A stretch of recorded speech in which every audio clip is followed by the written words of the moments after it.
Hey friends, Cherie's here at Potter Palace 509, and today I am coming to you from my zone 5B, 6A, 6B-ish zone in Eastern Washington, and it is a sunny, beautiful day. Today I think I might try to do some snowshoeing later. So today I'm gonna show you my things that can be planted out before the last frost. And then I have a few things for after the last frost that can be planted directly out. These are the direct sown plants. Some of these plants I have seen at nurseries. Beets I've seen at nurseries, sweet peas, some other things, so squashes.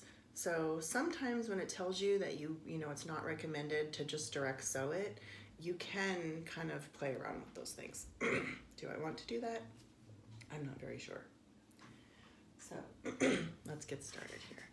So my first one that's way out, 8 to 10 weeks. And sorry about the little movement shaky, I'm new to this. Eventually I'll be getting a vlogging camera, but for right now I'm using my phone and it's attached to my table, so when I bump it, it moves. So I'll try to keep that at a minimum. So my first one I'm going to show you is a daikon radish, white daikon radish. We love radishes around here, and I like to pickle and ferment things, so I think these will be really fun. And actually it says on here too, you can use these kind of like a cover crop to aerate your soil because they're so long. Very interesting.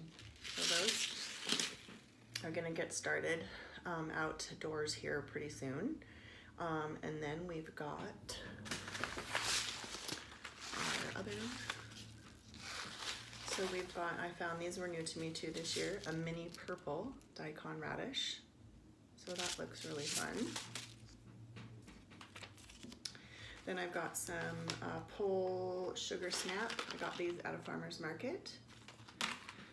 I've got a pod snow pea, giant pod snow pea that I have not tried to grow. I bought these last year and didn't get them out.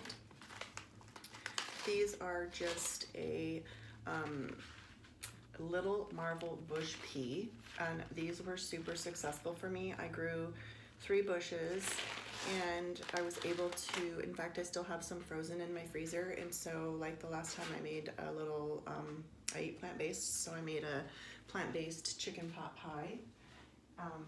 And it was amazing with veggies. It was like a veggie pot pie. Come on, come in. I'm doing a video and you're messing up my mojo. Yeah, my little blooper in my schnucky. Super, super yummy, and it just reminds me of being a kid again. Shelling peas at my grandparents' house, and it's just something very meditative about sitting and shelling peas and out on the porch in the summertime or whatever, and it's just very therapeutic. So I'm super excited. I'm going to grow more of those peas this year. And then of course my trusted true sugar daddy peas. We love these. They always do great in our area. So those will be the peas I'm growing, some of the peas. And then here we've got, I'm going to grow some baby turnips. Some Japanese turnips. Any kind of root veggie I'm a sucker for. I pretty much like all root veggie. Some radishes. These are the plum purple, and these are my very favorite radish. They're super, super good and yummy. Of course, the cherry bell we grow every year, and those always do well. And then last year I grew some English breakfast, and those were super good and did really well as well. I got some matador spinach, which I'm excited about growing. This is a, I want to say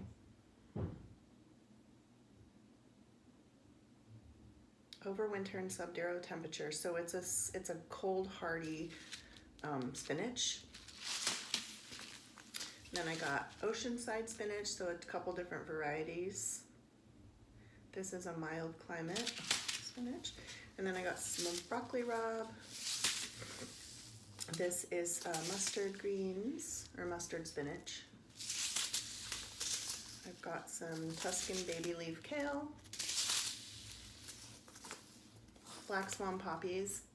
I grew these last year and they were absolutely gorgeous and they were super prolific, and I have like a bazillion seeds that I saved from them. So I'm not gonna be doing this packet. I'm gonna be planting some of the seeds that I saved. And then I got some California poppies, some columbine, and these I'm really excited about, a radish, a Japanese wasabi radish. So those are all going to be super, super yummy. Okay, and then we've got some Dutch baby beets. We've got some early wonder beets. We've got some gourmet blend that has a little bit of everything in it. Again, I wish they would color code the seeds so you knew which was which, so you could get a good variety. And then I got just a plain golden beet. These are more mild than the red beets. And then my next up will be my carrots. So I got some little Romeo. They're little round carrots. They look like little radishes, but they're a carrot. So I'm going to grow those in some shallow little containers to save some space. And then this is also another one. It's a Tonda di Perigi round carrot. And then of course the little finger, which is always popular. I might pick up some colored carrots too, like a colored blend or something, or some darker carrots. I think the red ones are pretty cool to grow, so I don't have any of those, so I might get one of those. Watercress I'm growing for the first time. And this is actually, it says on here,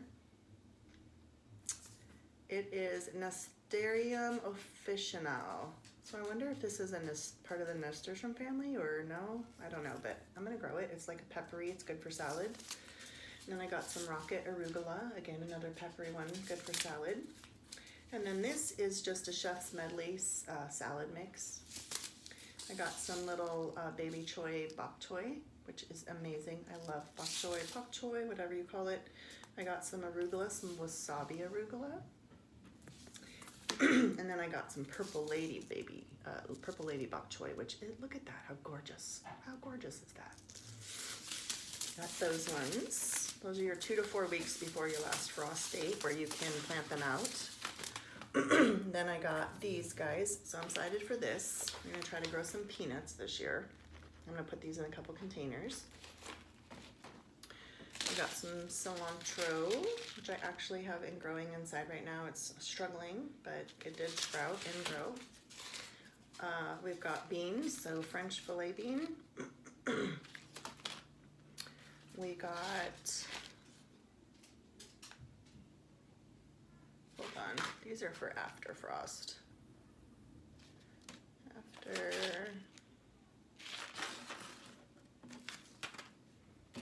Okay, so all of these next ones are all gonna be things that are after your frost.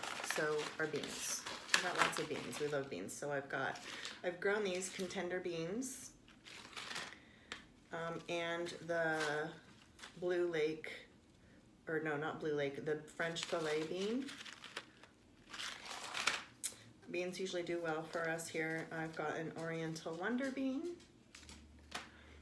I really want to grow some edamame, so I got Chiba Green edamame. Be fun to make I love edamame, and it'd be fun to make my own tofu or soy milk too with it. So we have those ones, and then we have, we've got some Rosetta Tatsoi, which is amazing. I love this, it's so good. And then I've got some baby butternut squash, some honey nut squash. Super, super yummy. It's supposed to be nice and sweet. Delicata squash, and I got the honey boat variety, which is even sweeter than the normal variety. I just ate delicata squash for the first time, and I was like, I have to buy some seeds because these are delicious. And also the sweet nut acorn. Acorn is one of my favorite squashes. And this squash has naked seeds, or the pipetta seeds that you see in the store that are the green seeds. That's the kind of seeds that are in here. So I'm excited about that. So this is like dual purpose. So not only can I save the seeds to eat them, obviously you eat the fruit too, so it's like a win-win. And with the squash blossoms, I believe you can actually take them too, and you can batter them or fry them or cut them and put them in salads. Yeah. All right, and then I got a few more beans. We got some pinto beans. I love refried beans, and that's one of my staple food prep items. Normally food prep it every few weeks. Having a little clue in my coffee this morning because it's Saturday. For some reason, my boss won't let me drink at work, so I don't know. She's like, what's wrong with that? I'm just a little nip in your coffee in the morning. Maybe we'd work better. Anyway, Blue Lake pole beans. I do have a few bush beans and some pole beans, a couple different varieties, and then these looked super, super yummy. The French gold bean. They're like a little French fillet, but they're golden, and they're a pole bean. And then I got some yummy jade beans. These are a bush variety. And in my last video, I think I was saying My Gardener. I always say My Gardener, but I think it's M.I. Gardener. And I'm wondering if it's from Michigan. I think this guy's in Michigan, so I wonder if the M.I. is Michigan Gardener, if it's short for that. I don't know if you know, let me know, but I'm sorry I mispronounced it in my first video. I'm new to this. Don't come at me, please. I'm trying. Those. Got little French beans. I think I already showed those. These little early Spanish musica beans. These look very yummy, so I'm hoping that these will produce. Some of these I tried last year and I just did them too late and it was too wet. It was a weird year. And then I got another different variety of edamame. These are, I mean, I don't know. It doesn't really say on here. What are you doing, Luca? You want to say hi? It doesn't really say, just says soybean edamame glycine max. So I don't know if this, it looks, I mean, I don't know. One's drawn picture, one's an actual photo, but this one looks different. I don't know.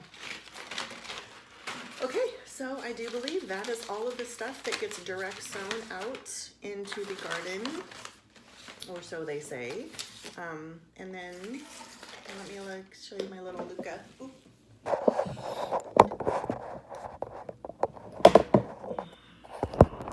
Goodness sakes, if you're still staying around, kudos to you. You're awesome.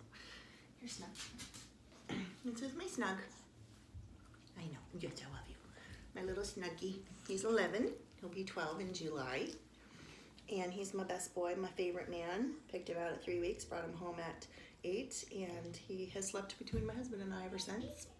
And this past fall, he had been, well, this summer he had been having a few issues, and he this fall had a couple massive grand mal seizures, and we took him in and he has a brain tumor. Cancer in Boston's is actually pretty prevalent. So for now, he's on seizure meds. They've been working really well. He hasn't had any seizures since. He does have a little weakness in his right front leg. And his balance isn't super great, but right now he's on comfort care, so we just give him lots of treats and keep him as comfortable as possible. And yeah, we're just gonna keep him here with us as long as we can until he's really uncomfortable and he tells us when he's ready. Right? You're my best boy. I love you. Little snappy jaws, I swear. All right, you guys. Peace out. Take care.